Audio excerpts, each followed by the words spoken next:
The $12 artisan water. The trouble didn't start with a shout. It started with a bottle of water.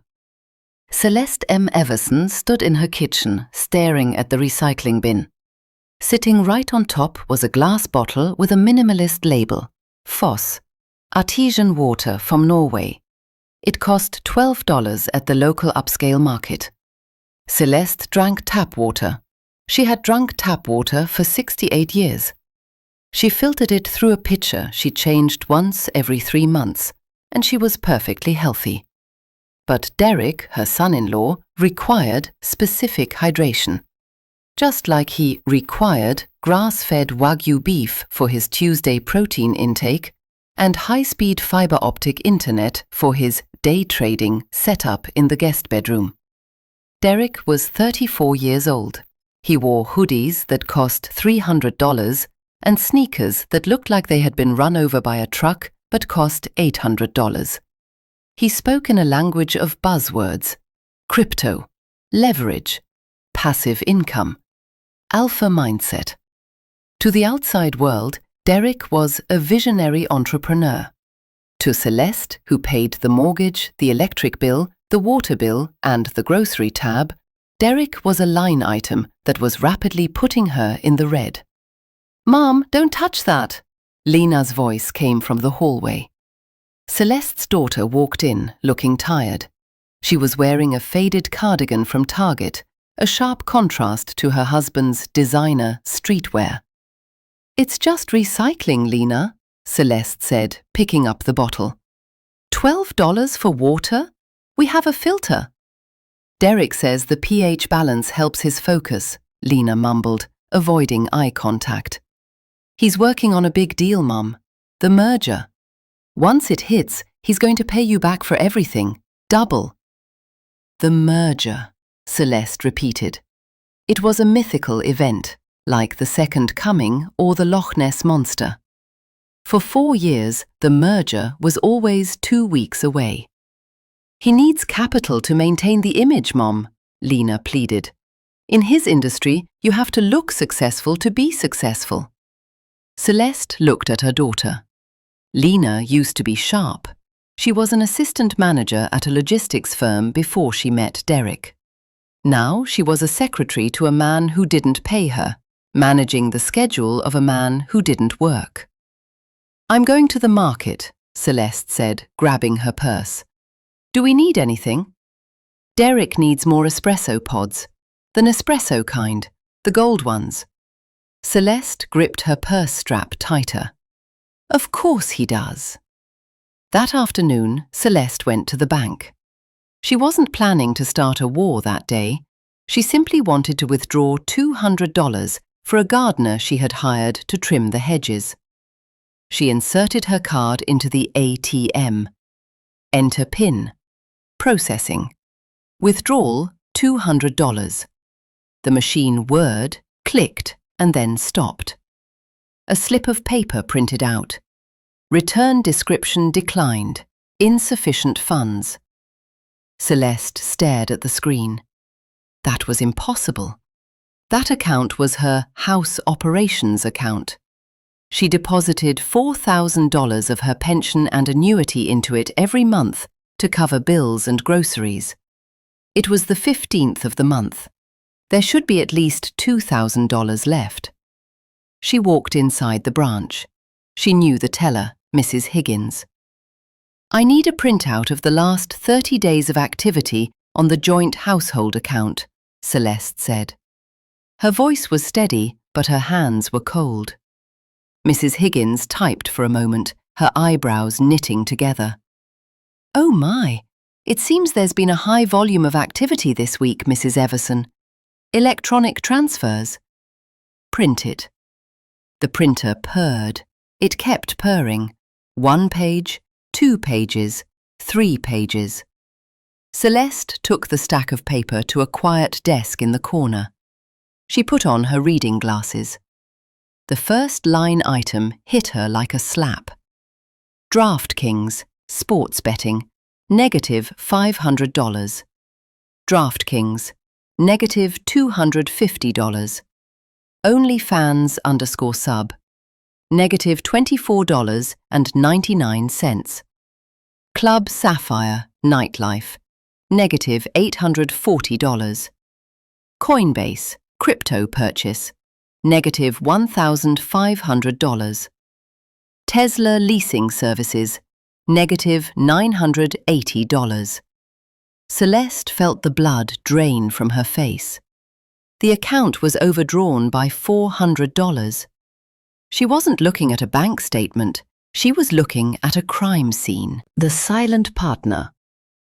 Celeste didn't go home immediately. She went to a diner, ordered coffee, and called Andrew V. Sterling. "I need a forensic accountant," she said without preamble. "Celeste, it's Andrew. Hello to you too." "I don't have time for pleasantries, Andrew. I just found out my household account has been drained. I suspect my son-in-law has access." "Did you give him access?" "I gave Lena access for emergencies and groceries. She must have given him the login." "How much are we talking?" "The operating account is empty, but Andrew, I have a savings account, the nest egg. It was supposed to be for Lena's future house. It had $100,000 in it. It's a joint account with Lena, so she could show proof of funds for a mortgage." "Check it, now." Celeste opened her banking app on her phone. She had been afraid to look. She tapped the Savings tab. Balance, $14.52. Celeste dropped the phone. It clattered onto the table, cracking the screen protector. The world spun. 30 years of savings, Robert's life insurance money, the money she scrimped for so Lena wouldn't have to struggle. Gone. "Celeste?" Andrew's voice was tinny coming from the phone on the table. "Celeste, are you there?" She picked up the phone. "He took it all, Andrew. The 100 grand. It's gone." "Okay." Andrew's voice shifted. It became the voice of a shark. "Don't scream. Don't confront him. Do not go home and throw a frying pan at his head, no matter how much you want to." "What do I do?" "We audit him. If he spent that money, there is a paper trail. We find where it went. We document everything. Is he listed on the deed to your house?" "No, just me." "Good. That's your leverage. Listen to me closely. Act normal. We need 48 hours to subpoena the records if he transferred it to his own accounts. I'll put my guy Marcus on it. He tracks hidden assets for divorces. If Derek bought crypto, we'll find the wallet. If he bought a car, we'll find the title." "I have to go home and look at him," Celeste whispered. "I have to watch him drink his $12 water and not strangle him." Think of it as an undercover operation, Celeste. You are not a mother-in-law tonight. You are a spy. The pitch deck Celeste returned home at 6 p.m. The house was loud. Derek was in the living room, pacing back and forth with a headset on. "No, bro, listen to me. The beta launch is huge. We're talking 10 times returns by Q3. I just need a bridge loan to cover the marketing spend. Yeah. He saw Celeste enter. He didn't wave. He just turned his back, continuing his performance. Lena was in the kitchen, boiling pasta. "Did you get the pods?" Lena asked anxiously. "The store was out," Celeste lied. She placed her purse on the counter, keeping it close. "Lena, we need to talk about the budget." Lena flinched. "Not tonight, Mom. Derek is stressed. The investors are being difficult. He says traditional finance doesn't understand the vision." "The vision," Celeste repeated. "Does the vision include paying the electric bill? It's overdue." I thought you handled that," Lena stammered. "I usually do. But the account is empty, Lena." Lena froze. She put the spoon down. "What do you mean?" "I went to the ATM, insufficient funds. I checked the statement. There are charges, Lena. Gambling, clubs, crypto." Lena's face crumbled. She looked toward the living room, terrified that Derek might hear. "Mom, please." "He had to move some liquidity around. He explained it to me. It's temporary. He's going to put it back next week with interest." "And the savings account?" Celeste asked, her voice dropping to a whisper. The house money? The $100,000? Lena went pale. She grabbed the counter for support. He said he invested it, in the startup. He said it was the only way to secure the equity. He said if we didn't buy in now, we'd miss the rocket ship. He stole it, Lena. No, he borrowed it. He's my husband. Lena's voice rose, cracking. Derek appeared in the doorway. He took off his headset. Is there a problem here? I'm trying to close a deal, and the negative energy in this kitchen is messing with my vibe. Celeste looked at him. She saw him for the first time, not as a lazy annoyance, but as a predator, a parasite in a hoodie. We were just discussing finances, Derek, Celeste said, forcing a smile. It was the hardest thing she had ever done. Lena tells me you've made some bold moves with the family savings. Derek puffed out his chest. Bold moves reap bold rewards, Celeste. That's the problem with your generation. You hoard cash in savings accounts that lose value to inflation. I put that capital to work. I'm building an empire for your daughter. I see, Celeste said. When can we see the returns? Soon. Derek waved a hand dismissively. The market is volatile right now, but I'm holding. Diamond hands, Celeste. You wouldn't get it. Maybe I would, Celeste said. In fact, I'd love to understand it. If you've invested $100,000 of my money, I think I deserve a presentation, a breakdown. Derek scoffed. You want a pitch deck? I want a meeting, Friday, 10 a.m., at my attorney's office. He helps me with my estate planning. If what you're doing is as brilliant as you say, surely you can explain it to him. Maybe he'll even want to invest. Derek's eyes lit up. Greed. It was his weakness. He didn't hear audit. He heard new investor. Your lawyer has money? Derek asked. Mr. Sterling does very well, Celeste said. Fine, Derek smirked. Friday, I'll blow his mind, but don't blame me if he feels stupid for not investing sooner. I'm counting on it, Celeste said.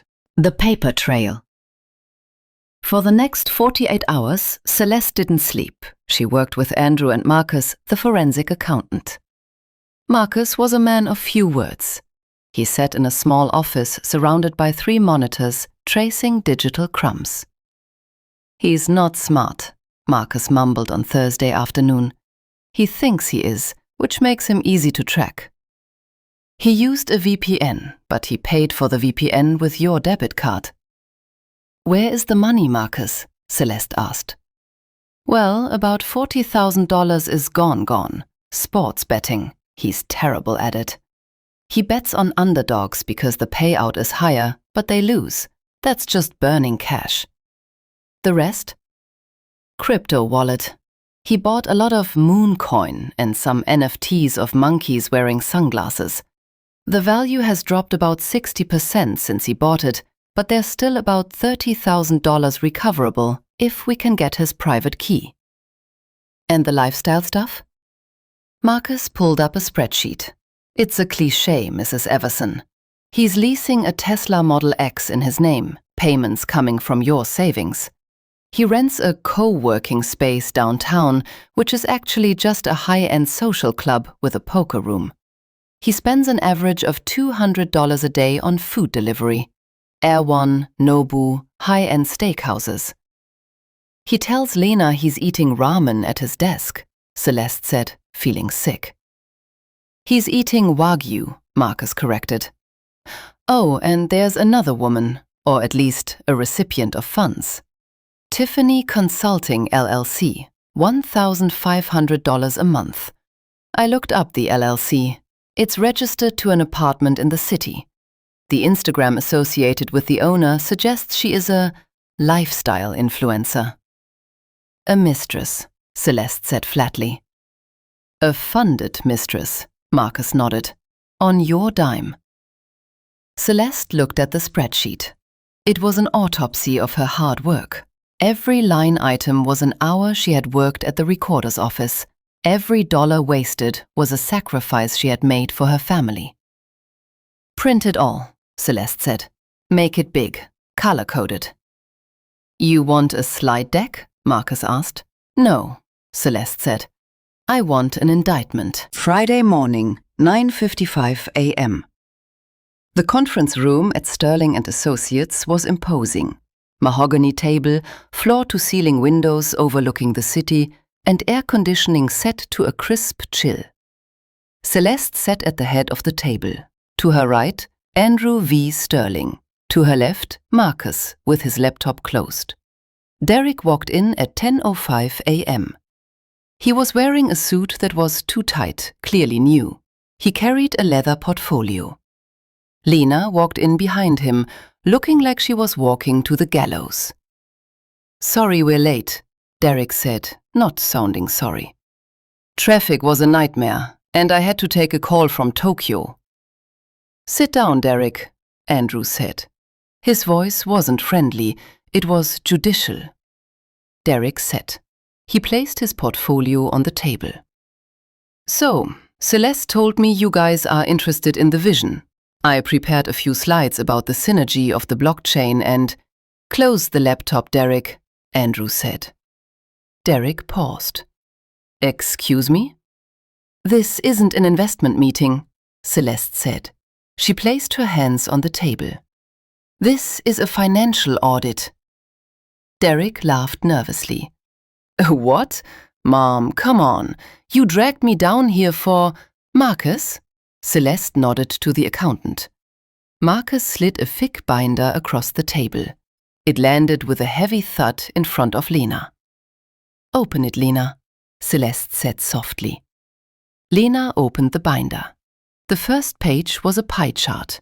It was mostly red. "What is this?" Lena whispered. "That is a breakdown of the $100,000 savings account," Marcus explained. "As you can see, 40% went to online gambling, 30% went to cryptocurrency, which has depreciated, 20% went to luxury goods and leasing services, and 10% went to miscellaneous entertainment." That's not right," Derek stammered. He stood up. "These figures are wrong. It's unallocated capital. It's in holding accounts." "Sit down!" Andrew Sterling's voice boomed across the room. It was a command, not a request. Derek sat. "Page 12, Lena," Celeste said. Lena turned the pages. Her hands were shaking. Item 44. Tiffany Consulting LLC. Monthly retainer, $1,500. Item 45. The Sapphire Club. VIP table service, $850. Item 46. Balenciaga Retail, $1,200. "Who is Tiffany?" Lena asked. Her voice was small. Derek turned red. "She's a brand consultant for the startup. She handles the socials." "I checked her socials," Marcus said without looking up from his phone. "She posts a lot of pictures of dinners. Dinners that match the dates and timestamps on your credit card receipts. Same restaurant, same time. And look, in this photo, that's your watch on the table." Lena stared at the photo Marcus held up. It was undeniable. "You spent my house money on a girlfriend?" Lena asked. The sadness in her voice was being replaced by something else. Shock. "She's not a girlfriend," Derek yelled. "It's networking. You have to spend money to make money. I'm building a future for us, Lena. You're too small-minded to see it. And you," he pointed at Celeste, "you violated my privacy. This is illegal." "It's a joint account," Andrew said calmly. "Celeste has every right to audit it. And what we found, Derek, is fraud. You represented these withdrawals as investments to your wife. That is fraud by deception. In this state, given the amount, it's a felony." Derek went silent. The word felony sucked the air out of his lungs. "We haven't filed charges yet," Celeste said. "Yet." "What do you want?" Derek hissed. "I don't have the money. It's tied up. It's gone, Derek. We know it's gone, Celeste said. Here is the deal. She slid a single sheet of paper across the table. 1. You will sign over the access keys to the crypto wallet immediately. Marcus will liquidate whatever is left to recoup my losses. 2. You will transfer the lease of the Tesla to your own name, if you can get approved, or you will return it today. 3. You will vacate my house immediately, not in 30 days, today. You are a thief, and I do not harbor thieves. Derek looked at the paper. Then he looked at Lena. Babe, are you going to let her do this? I'm your husband. We're a team. Tell her she's crazy. Lena looked at the binder. She looked at the line item for Tiffany Consulting. She looked at the zeros where the house savings used to be. Lena stood up. She closed the binder. I'm not paying for your lifestyle anymore, Derek, Lena said. Her voice was steady. And I'm certainly not paying for Tiffany. I'll fix it, Derek pleaded, sweating now. One big win. The merger is next week. I just need time. There is no merger, Lena said. There never was. Was there? Derek didn't answer. His secret was the answer. Get out, Lena said. What? Get out of the meeting. Get out of the house. Get out of my life. Derek looked around the room. He saw Andrew, impassive. Marcus, bored. Celeste, made of iron. And Lena, finally awake. He grabbed his portfolio. You'll regret this. When Crentley, don't come crawling back. He stormed out. The doctor clicked shut. The silence in the room was heavy, but it wasn't oppressive. It was the silence of a fever breaking. Lena sat back down. She put her head in her hands. I'm so sorry, Mom. I'm so stupid. I believed him. He made me feel like I was the one holding him back. Celeste reached over and took her daughter's hand. You weren't stupid, Lena. You were loyal. But he weaponized your loyalty. That's what con men do. The money, Lena wept. It's all gone. Dad's insurance money, your retirement. Marcus? Celeste asked. I've already accessed the wallet with the keys Derek laid out. He was dumb enough to keep them in a password manager linked to his email, Marcus said, typing furiously. I'm liquidating the crypto now. We'll get maybe $35,000 back. I can dispute the credit card charges for the consulting fees as unauthorized usage since he wasn't a signatory on that specific card. That gets us another $5,000. So we lost $60,000, Celeste calculated. Expensive tuition fee, Andrew said gently. But you bought something valuable with it. What? Lena asked, wiping her eyes. Your freedom, Celeste said, and the rest of your life. They left the office at noon. They drove straight to the house. Derek wasn't there. He had come, grabbed his clothes, his PlayStation, and his expensive sneakers and left. He left the $12 water bottles in the fridge. Celeste walked into the guest bedroom, Derek's office. It was a mess of wires and energy drink cans. On the whiteboard, he had written nonsense words. Synergy, flow state, Lambo by 2026.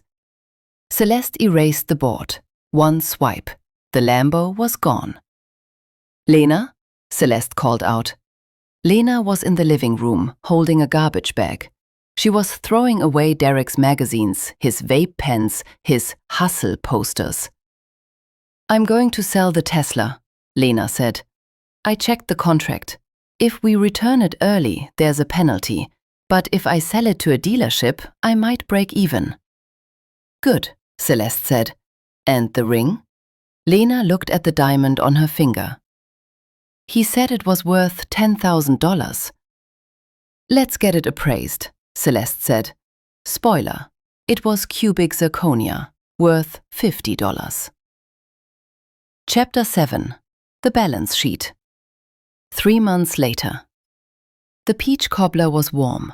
Celeste sat in her green armchair. The TV was on, playing a cooking show at a reasonable volume. Lena sat on the sofa. She was typing on a laptop, her own laptop. "I got the job, Mom," Lena said. "The logistics manager position?" "Yes, it pays $65,000 a year. It's not crypto billionaire money, but it's real. And they have a 401k match." "Real is better than imaginary," Celeste said, taking a bite of cobbler. "I set up a payment plan," Lena said. "I'm transferring $500 a month to your account to pay back the savings." "You don't have to do that, honey." "Yes, I do," Lena said firmly. "I need to repair my credit, but I also need to repair us. I let him rob you. I need to fix the ledger." Celeste smiled. She looked at her daughter. The slump in her shoulders was gone. She was wearing her own clothes, drinking tap water, and looking at a spreadsheet that actually balanced. The doorbell rang. It was the mailman. Celeste went to get the mail. There was a letter addressed to Derek. It was from the IRS, audit notice. Celeste pulled out a red marker. She wrote, "Return to sender, not at this address," in big, bold letters. She walked back inside. "Who was it?" Lena asked. "Just a bill for someone who doesn't live here anymore," Celeste said. She tossed the letter in the recycling bin, right on top of an empty bottle of $12 water she had finally emptied down the sink. "Mom," Lena said, pausing her typing, "thank you for the audit, for forcing me to look." "Numbers don't lie, Lena," Celeste said, settling back into her chair. "People do, but the math always tells the truth." "I think I'm going to take a finance class," Lena mused. "Maybe become an accountant." "You'd be good at it," Celeste said. "You've certainly had a crash course." The room was quiet, a peaceful, solvent silence. Celeste took a sip of her coffee. It was Folgers. It cost 10 cents a cup, and it tasted like victory.